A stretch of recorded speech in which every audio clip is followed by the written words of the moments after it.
Everyone, welcome back. इस video का topic है हमारा पाइथन ऑपरेटर्स। वैसे तो ऑपरेटर्स हर एक लैंग्वेज में एग्जिस्ट करते हैं, बट पाइथन के पास कुछ ऐसे यूनिक ऑपरेटर्स है जो अदर लैंग्वेजेस के पास अवेलेबल नहीं है। और मैं आप लोगों को ये भी बता देना चाहता हूँ कि जो आज का वीडियो है ये काफी इंपॉर्टेंट है, बिकॉज ऑपरेटर्स आपकी लॉजिक बिल्डिंग में काफी हेल्प करते हैं। तो इस वीडियो को काफी ध्यान से देखिएगा। कोड, थ्योरी एंड क्वेश्चंस का लिंक आपको डिस्क्रिप्शन में मिल जाएगा, तो अभी आप अपना पूरा टेंशन वीडियो को दीजिए। पाइथन के पास मल्टीपल ऑपरेटर्स है जो कि डिफरेंट डिफरेंट कैटेगरीज में डिवाइड है। हर ऑपरेटर किसी ना किसी कैटेगरी को बिलोंग करता है। हमें जो पढ़ना है, सबसे पहले हम ये देखेंगे कि ऑपरेटर्स क्या होते हैं। उसके बाद हम ये देखेंगे कि उसकी डिफरेंट डिफरेंट कैटेगरीज क्या होती है। एंड देन उस कैटेगरीज में हमारे जितने भी ऑपरेटर्स हैं हम उन्हें इम्प्लीमेंट करके देखेंगे और उनकी वर्किंग को एग्जामिन करेंगे with the help of code. But friends, code start करने से पहले मैं आपके साथ कुछ जनरल टर्म्स डिस्कस करना चाहता हूँ, जैसे कि हमारा जो ऑपरेटर है ये क्या है। Operator is a set of characters. Set of character इसलिए बोल रहा हूँ क्योंकि हमारे पास एक से ज्यादा ऑपरेटर्स यहाँ पर अवेलेबल हैं। और ये कैरेक्टर किसके लिए यूज करते हैं? कुछ ऑपरेशंस परफॉर्म कराने के लिए। और ऑपरेशन किस पे परफॉर्म कराते हैं? डेटा पे। तो गाइस, आपको यहाँ पर तीन चीजें मिली। सबसे पहला operator, second is your operand and third is your operation. Operand क्या होता है? ऑपरेंड आपका वो डेटा होता है जिस पर आपका ऑपरेशन परफॉर्म कराया जाता है। लाइक मैंने बोला 2 + 3। ओके, तो यहाँ पे जो 2 और 3 है, इट इज योर डेटा, और आप इसे ऑपरेंड भी बोल सकते हो। प्लस इज योर ऑपरेटर, और इस कंप्लीट को मैं क्या बोलूंगा? ऑपरेशन। तो आई होप अब आप लोगों को पूरी की पूरी फ्लो समझ में आएगी कि क्या है। बेसिक टर्म्स है, बट आप लोगों को इसके बारे में पता होने चाहिए। अब मैं आप लोगों को ये बताऊंगा कि पाइथन में ऑपरेटर्स की कितनी कैटेगरीज है और वो कौन कौन सी है।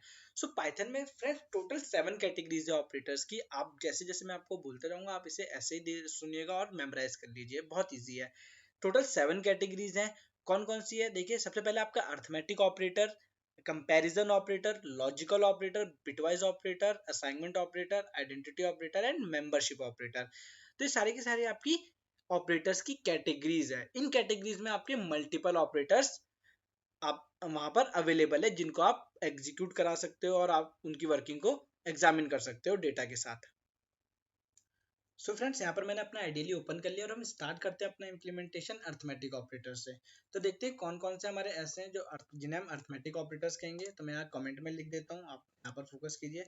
Plus, minus, multiply, divide, after that modulo, and this is your exponent, और last is your floor division.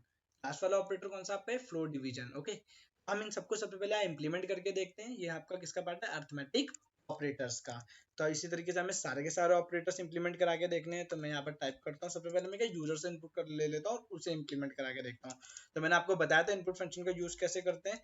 मैंने यूजर से स्पेसिफिकली किसमें इनपुट मांगा है? इंट में। मैंने बोला इंट इनपुट एंटर यानी इंटीजर वैल्यू।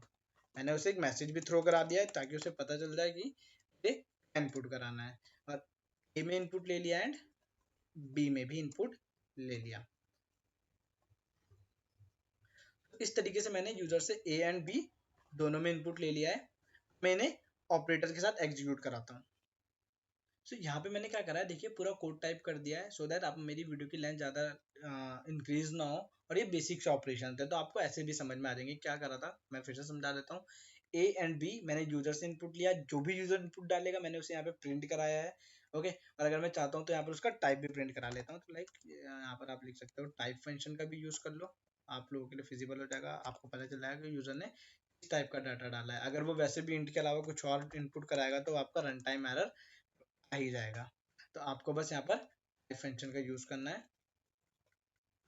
देखो, टाइप फंक्शन का अब यहाँ पर वो डेटा प्रिंट हो जाएगा। अब क्या होगा, जैसे मेरे को यहाँ आएगा तो सबसे पहले एडिशन, फिर आपका सब्ट्रैक्शन, मल्टीप्लिकेशन, डिवीजन, इतना परफॉर्म होगा। After that modulus. मॉड्यूलस क्या रिटर्न करता है? आपका रिमाइंडर। अगर मैं क्या करता हूँ, सिंपल 5 को 4 से डिवाइड करता हूँ, 2 से डिवाइड करता हूँ, तो रिमाइंडर आएगा 1। तो यहाँ पर मुझे क्या रिमाइंडर रिटर्न मिलेगा? 1। और डिवीजन आपका क्वोशिएंट रिटर्न करता है।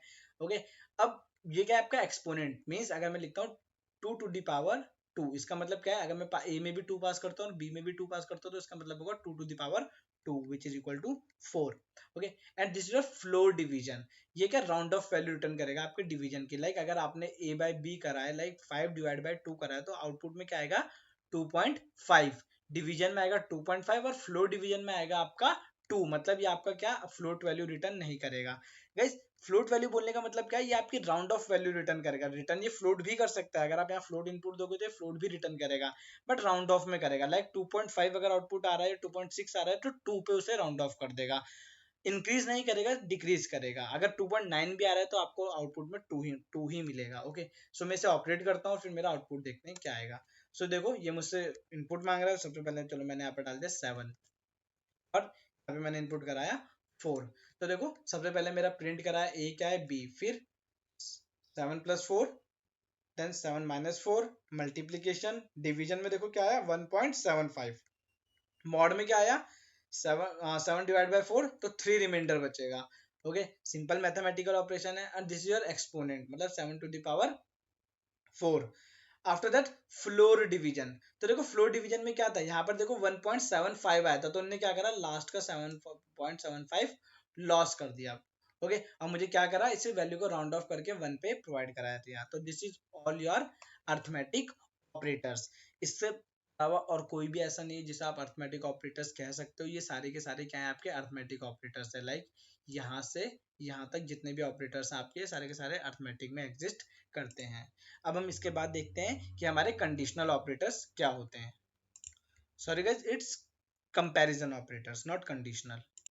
सो फ्रेंड्स देखते हैं आपके कंपैरिजन ऑपरेटर में क्या क्या आता है। तो कंपैरिजन ऑपरेटर में जो आपका आता है वो आता है आपका greater than, smaller than, after that equal to, not equal to, मतलब जो डेटा को क्या करता है सिंपल कंपेयर कर सकता है, greater than, equal to and smaller than equal to. तो ये सारे के सारे क्या है आपके कंपैरिजन ऑपरेटर्स हैं। अब मैं इसे डेटा के साथ इंप्लीमेंट करके देखता हूँ। तो जैसे मैंने प्रिंट में यहाँ लिखा है, मैं इस सबको ऑपरेट करता हूँ ए एंड बी के साथ। ओके, ए और बी में जो भी आएगा, तो अब मेरा अर्थमेटिक का काम तो खत्म हो गया है, तो मैं क्या करता हूँ उसे मल्टीपल लाइन से कमेंट करा देता हूँ। इसीलिए मैं मल्टीपल लाइन का ज्यादा यूज करता हूँ, सो दैट मेरा आउटपुट स्क्रीन बार बार पूरी फिल ना हो जाए। तो जो भी आएगा सबसे पहले क्या करेगा, इनपुट मांगेगा, इनपुट मांगने के बाद प्रिंट कराएगा, एंड प्रिंट कराने के बाद मेरा जो भी मैं यहाँ पर लॉजिक लिखूंगा या जो भी कोड लिखता हूँ उसे एग्जीक्यूट कराएगा। तो देखो मैंने कहा प्रिंट, और ये रिटर्न क्या करता है इस पे फोकस करेंगे। सबसे पहले मैं ये परफॉर्म कराऊंगा, ए ग्रेटर देन बी, मेरा पहला ऑपरेशन।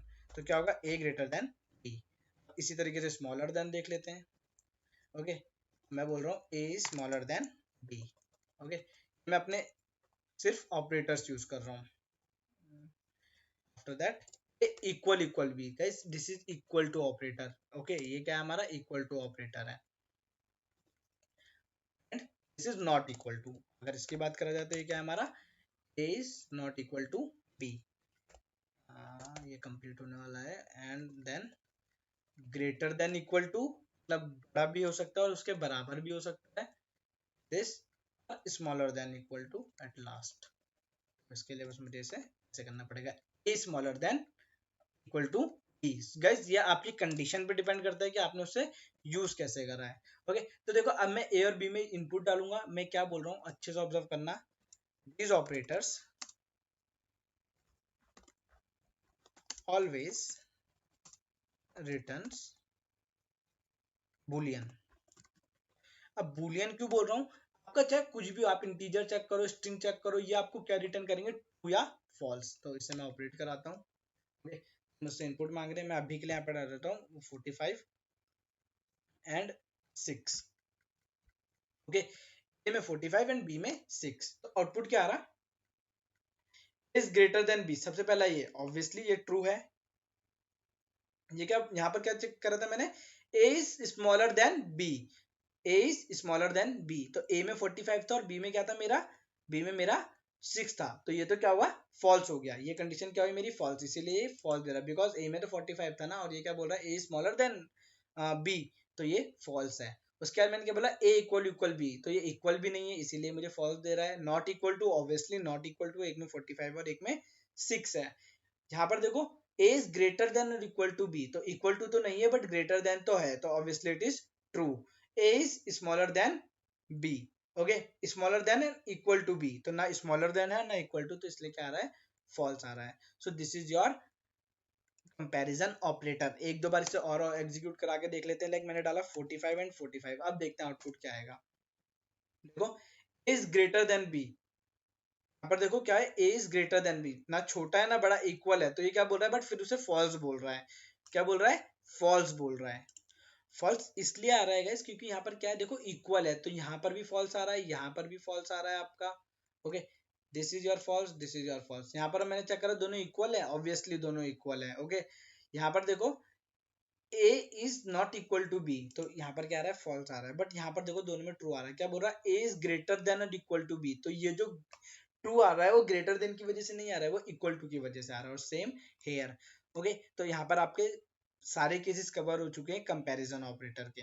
आगे देखते हैं फ्रेंड्स। अगर आपको अभी भी कंफ्यूजन हो रहा है कि ये कैसे हुआ, तो आपको सिंपल सा ट्रिक बताता हूँ, या फिर एक बस याद रखने की थोड़ी सी एक कंडीशन है जिससे आप इसे इजीली अंडरस्टैंड कर सकते हो। आपको हमेशा लेफ्ट वाले पे फोकस करना है, जो भी चेक करोगे लेफ्ट वालों के साथ चेक करोगे। Like A is greater than B. Okay, मतलब कि क्या है, ये इसके रिस्पेक्ट में, तो ट्रू तभी आएगा जब ये लेफ्ट में आपका वैल्यू स्पेसिफाई करेगा। ये ए स्मॉलर देन बी, देखो जो ए के रिस्पेक्ट में ही चेक हो रहा है। ओके, अब इस केस में तो राइट लेफ्ट नहीं हो सकता है, ठीक है, इस केस में भी नहीं हो सकता क्योंकि equal to not equal to तो आपके जस्ट न्यूट्रल ऑपरेटर्स की तरह एक्ट करते हैं।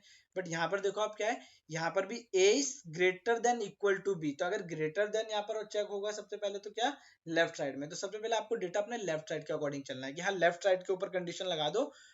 ओके, राइट साइड से कंपेयर करके, दैट्स इट। ओके, अगर आप यहाँ पे ये वाला ऑपरेटर लेते हो तो ऑब्वियसली ये किसके लिए ग्रेटर देन स्पेसिफाई करेगा, आपके लेफ्ट वाले के लिए। यहाँ पर अगर ये आप लेते हो तो ये स्मॉलर देन भी लेफ्ट वाले के लिए स्पेसिफाई करेगा, राइट वाले के लिए नहीं करेगा। तो आपको मेजरली किसको पकड़ के चलना है, लेफ्ट वाले को पकड़ के चलना है। आई होप अब आपको कंपैरिजन ऑपरेटर में कोई डाउट नहीं होगा। सो फ्रेंड्स, मैं आप लोगों के साथ एक कंडीशन डिस्कस करना चाहता हूँ अपने कंपैरिजन ऑपरेटर्स की, जिसे कहते हैं चेनिंग कॉन्सेप्ट। ओके, चेनिंग कॉन्सेप्ट क्या होता है, चेनिंग ऑफ ऑपरेटर्स।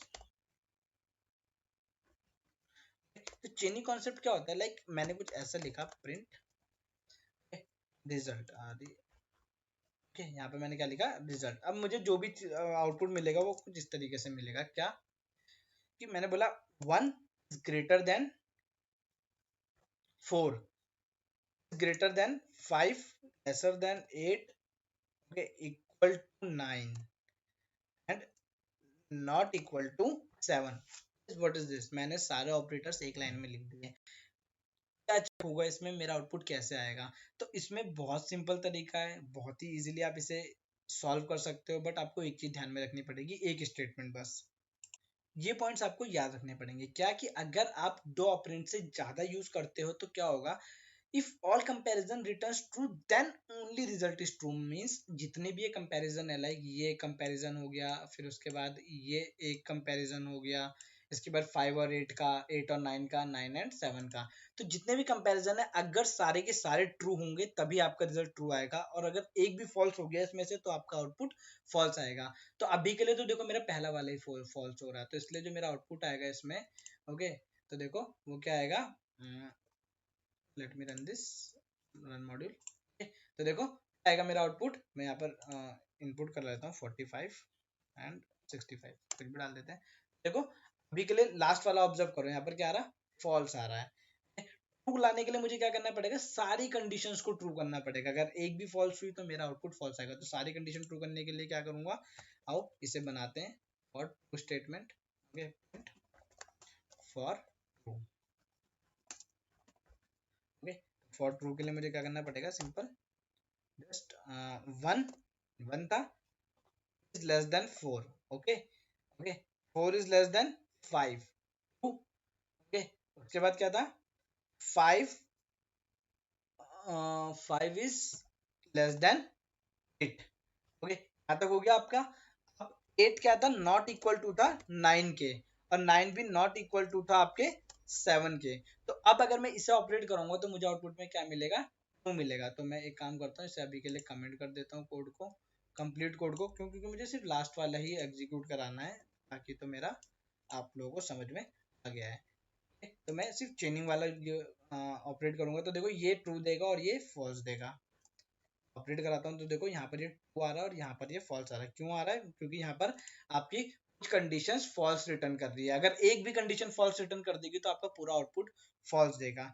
ओके, अगर आपको ट्रू लाना है तो आपके सारे के सारे स्टेटमेंट्स क्या होने चाहिए, ट्रू होनी चाहिए। जितने भी आप कंडीशंस लगा रहे हो सारे के सारे आपके आउटपुट में ट्रू रिटर्न करने चाहिए। सो गाइस, जितने भी कंस्ट्रेंट थे, जो भी था आपका कंपैरिजन ऑपरेटर्स के रिलेटेड, मैं आपको सारा कुछ बता चुका हूँ, कुछ नहीं बचा। सो फ्रेंड्स, इस वीडियो में इतना ही। बाकी हम नेक्स्ट वीडियो में डिस्कस करेंगे कि लॉजिकल ऑपरेटर्स क्या होते हैं और उनके कंस्ट्रेंट क्या क्या है। अगर आपको वीडियो अच्छा लगा है तो मेरी वीडियो को लाइक कीजिए, चैनल को सब्सक्राइब कीजिए। Till then, thank you guys.